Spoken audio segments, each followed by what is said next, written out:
Hello dear students, अनुभव biomaterial point में आपका बहुत बहुत स्वागत है। अगर आप बोर्ड परीक्षा की तैयारी कर रहे हैं तो आप हमारे चैनल को सब्सक्राइब करें ताकि आपकी प्रिपरेशन बहुत ही बेहतर हो। आज यहाँ पर हम गुणसूत्र के बारे में पढ़ेंगे। गुणसूत्र वास्तव में कहाँ पर पाए जाते हैं, कहाँ पर होते हैं, गुणसूत्र का इम्पोर्टेंस क्या है, संरचना क्या है, इसके बारे में स्टडी करेंगे। गुणसूत्र वास्तव में जिन्हें हम क्रोमोसोम कहते हैं, ये प्रत्येक जीवधारी में इनकी संख्या निश्चित होती है फ्रॉम पेरेंट्स टू प्रोजनी। इनमें गुणसूत्रों की संख्या निश्चित होने के साथ साथ कुछ इसमें जेनेटिक कैरेक्टर होते हैं जो from one generation to another generation always continue. यहाँ पर हम बात करते हैं कि गुणसूत्र कहाँ पाए जाते हैं, तो गुणसूत्र प्रत्येक कोशिका में पाए जाते हैं और प्रत्येक कोशिका में जो केंद्रक होता है उसी में थ्रेड लाइक स्ट्रक्चर यानी कि धागे सदृश संरचनाएं होती हैं, उन्हीं में गुणसूत्र पाए जाते हैं। गुणसूत्र एक विशिष्ट प्रकार के अम्ल होते हैं जिन्हें जो सूचनाएं कोडित होती हैं, जिन्हें आप डीएनए के नाम से सुना होगा। तो गुणसूत्र की हम बात करते हैं। गुणसूत्र की खोज सर्वप्रथम स्ट्रासबर्गर ने सन 1875 में की थी। इसके बाद इसका नामांकरण या इसको नॉमिनेट जो है सन 1888 में वाल्डेयर ने किया था। प्रत्येक जाति में गुणसूत्रों की संख्या आकृति एवं आकार से निश्चित होता है। ऐसा नहीं है कि किसी जीवधारी या किसी जाति के जीवधारियों में किसी जीव जाति की जो जातियाँ होती हैं इनमें गुणसूत्रों की संख्या निश्चित होती है। तो ऐसा नहीं है कि एक इंडिविजुअल की गुणसूत्रों की संख्या अगर 23 है तो दूसरे इंडिविजुअल की गुणसूत्रों की संख्या 24 होगी, क्योंकि एक ही गुणसूत्र के इधर उधर हो जाने से जो जाति होती है उसमें जो है उत्परिवर्तन या विभिन्नताएँ उत्पन्न हो जाती हैं। तो जोड़ों में ये हमेशा जो गुणसूत्र होते हैं जिन्हें क्रोमोसोम्स कहते हैं, एक ये जोड़ों में पाए जाते हैं। जैसे मटर, इसके 14 गुणसूत्र होते हैं, गेहूँ 22 गुणसूत्र होते हैं, मेढक 24 गुणसूत्र होते हैं, ड्रोसोफिला 8 गुणसूत्र होते हैं और मनुष्य के 46 गुणसूत्र होते हैं। यहाँ पर आप क्रोमोसोम का डायग्राम देख रहे हैं, स्ट्रक्चर देख रहे हैं। क्रोमोसोम थ्रेड लाइक स्ट्रक्चर होते हैं। यहाँ पर देख रहे हैं जो सबसे पहले आपको दिख रहा है आउटर मेम्ब्रेन, जिसको पेलिकल या आवरण कहते हैं। इसमें थ्रेड लाइक स्ट्रक्चर, माइन्यूट या बहुत ज़्यादा जो है बारीक धागे जैसी संरचनाएं होती हैं, जिन पर जीन्स दिख रहे हैं क्रोमोमियर्स, और उसके विपक्ष या अपोजिट पोर्शन में आपको दिख रहा है क्रोमोनिमा। और इसमें तरल पदार्थ होता है जिसे मैट्रिक्स कहते हैं। और इसमें एक संकुचित जो दशा होती है, तो उसको जो प्राथमिक होता है, जो पहला होता है उसको प्राथमिक संकीर्णन, और जो कोशिका विभाजन के लिए जिम्मेदार होता है उसे सेंट्रोमियर कहते हैं। यहाँ पर द्वितीयक संकीर्णन भी दिखाया गया है, आप लिखा हुआ देख सकते हैं। उसके बाद में जो भाग आपको दिख रहा है सेटेलाइट कहलाता है। तो गुणसूत्र जो होते हैं ये सेंट्रोमियर की उपस्थिति के आधार पर इन्हें बांटा भी गया है। यदि गुणसूत्र की यहाँ पर देख रहे होंगे कि दो भुजाएं, सेंट्रोमियर अबाउट प्रेजेंट है मिडिल में। तो यदि कोई गुणसूत्र है और उसमें एक ही भुजा है और टॉप पर सेंट्रोमियर प्रेजेंट है, तब उसको वहाँ पर, तो यहाँ पर आप देख रहे हैं ए नंबर पर, जिसको टीलोसेंट्रिक कहते हैं। ए नंबर पर इसमें देख रहे हैं टॉप पर जो है एक ही भुजा है और टॉप पर जो है सेंट्रोमियर प्रेजेंट है, जिसको क्या कहते हैं, गुणसूत्र बिंदु कहते हैं। और इसमें दूसरी भुजा आपको नहीं दिख रही है, तो ये जो है आपका कहलाता है टेलोसेंट्रिक क्रोमोसोम्स या अंत केंद्रीय गुणसूत्र कहलाता है। बी नंबर पर आप देख रहे हैं इसमें एक भुजा बहुत ही बड़ी है और दूसरी भुजा बहुत ही छोटी है, जो आपको बिंदु की तरह दिखाई दे रही है, और बीच में आपको राउंड दिख रहा है जिसको सेंट्रोमियर कहते हैं। तो इस प्रकार के गुणसूत्र को आप क्या कहेंगे, एक्रोसेंट्रिक। क्या कहते हैं, एक्रोसेंट्रिक। एक्रोसेंट्रिक जिसको कहते हैं गुणसूत्र बिंदु के किनारे के समीप स्थित होता है। यहाँ पर देख रहे होंगे कि जो गुणसूत्र की एक भुजा है वो बहुत ही बड़ी है और दूसरी वाली बहुत ही छोटी, मतलब किनारे पर सेंट्रोमियर मौजूद है। तो इस प्रकार के जो है गुणसूत्र को आप क्या कहेंगे, अग्रबिंदुक कहेंगे। क्या कहेंगे, अग्रबिंदुक एक्रोसेंट्रिक, जो बी नंबर पर यहाँ पर दिख रहा है। फिर सी नंबर की बात करें तो इसमें देख रहे हैं कि 2 भुजाएं हैं और दोनों भुजाओं में थोड़ा सा अंतर है। एक भुजा जो आपको दिख रही है वो थोड़ा सा बड़ी है और एक जो है थोड़ा सा छोटी है, दोनों के बीच में सेंट्रोमियर प्रेजेंट है।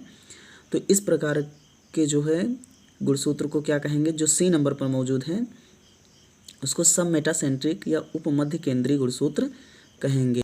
यहाँ पर डी नंबर आप देख रहे हैं, डी नंबर में 2 जो है आर्म्स हैं और बीच में सेंट्रोमियर प्रेजेंट है, यानी कि दोनों भुजाएं जो हैं बराबर हैं इनमें और सेंट्रोमियर बीच में मौजूद है, यानी कि दोनों भुजाओं में कोई भी अंतर नहीं है, सेंट्रोमियर आपके बीचों बीच में स्थित है, इसलिए इसको मध्य केंद्रीय गुणसूत्र या मेटासेंट्रिक गुणसूत्र कहते हैं। तो इस प्रकार सेंट्रोमियर की उपस्थिति के आधार पर 4 प्रकार के गुणसूत्र पाए जाते हैं। कौन कौन से, टेलोसेंट्रिक और एक्रोसेंट्रिक, सब मेटासेंट्रिक और मेटासेंट्रिक।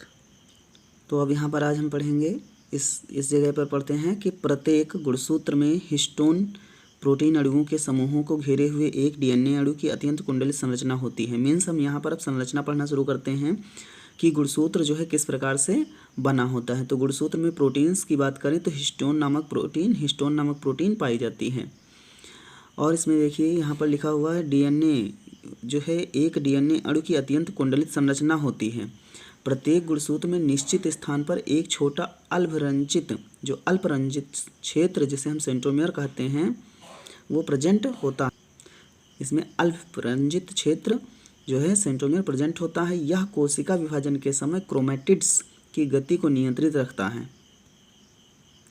प्रत्येक गुणसूत्र पर सैकड़ों हजारों जीन्स हो सकते हैं, क्योंकि जीन्स जो है ये बहुत ही सूक्ष्मतम इकाई हैं जो हमारे डीएनए में मौजूद होती है और डीएनए हमारे जो है गुणसूत्र पर मौजूद होते हैं। गुणसूत्र जो हमारे हैं वो केंद्रक में उपस्थित होते हैं और केंद्रक हमारा कहाँ पर स्थित होता है, कोशिका में स्थित होता है। और कोशिकाएं जो होती हैं जीवधारी के शरीर में उपस्थित होती हैं। कभी कभी जीवधारी एक कोशिकीय भी होता है, मतलब एक ही कोशिकाएं में समस्त जैविक क्रियाओं का संचालन व नियंत्रण होता है। लेकिन क्या होता है कि बहुत सारे जीवधारी जो है ऐसे होते हैं जो बहुकोशिकीय होते हैं, तो उनमें अंग विकसित होते हैं, सिस्टम विकसित होते हैं, भाग स्थित जो है होकर के जैविक क्रियाएं संपन्न कराते हैं।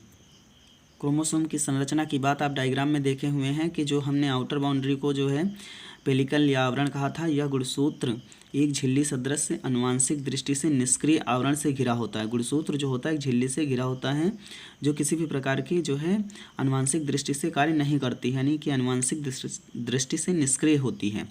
इससे घिरा गाढ़ा तरल जिसे हमने क्या कहा था, मैट्रिक्स कहा था, वो मैट्रिक्स कहलाता है। मैट्रिक्स में अर्ध गुणसूत्र पाए जाते हैं, मतलब गुणसूत्र में जो सेंट्रोमियर को हमने बताया था, सेंट्रोमियर बीचों बीच में उपस्थित होता है। तो इनमें जो है थ्रेड लाइक स्ट्रक्चर जो होते हैं इनके किसके मैट्रिक्स के बीच में वो अर्ध गुणसूत्र कहलाते हैं, due to present of centromere. तो अर्ध गुणसूत्र जो होते हैं, प्रत्येक गुणसूत्र में 2 अर्ध गुणसूत्र होते हैं। अर्ध गुणसूत्र मतलब जो है आधा इधर आधा उधर, किसकी उपस्थिति के कारण, सेंट्रोमियर के कारण। तो जब कोई गुणसूत्र जो होता है 2 भागों में या क्रोमोसोम 2 भागों में बंटता है तो उसको क्या कहते हैं, अर्ध गुणसूत्र कहते हैं। अर्ध गुणसूत्र का बंटवारा सेंट्रोमियर कराता है। ये अर्ध गुणसूत्र जो होते हैं आपस में लिपटे रहते हैं।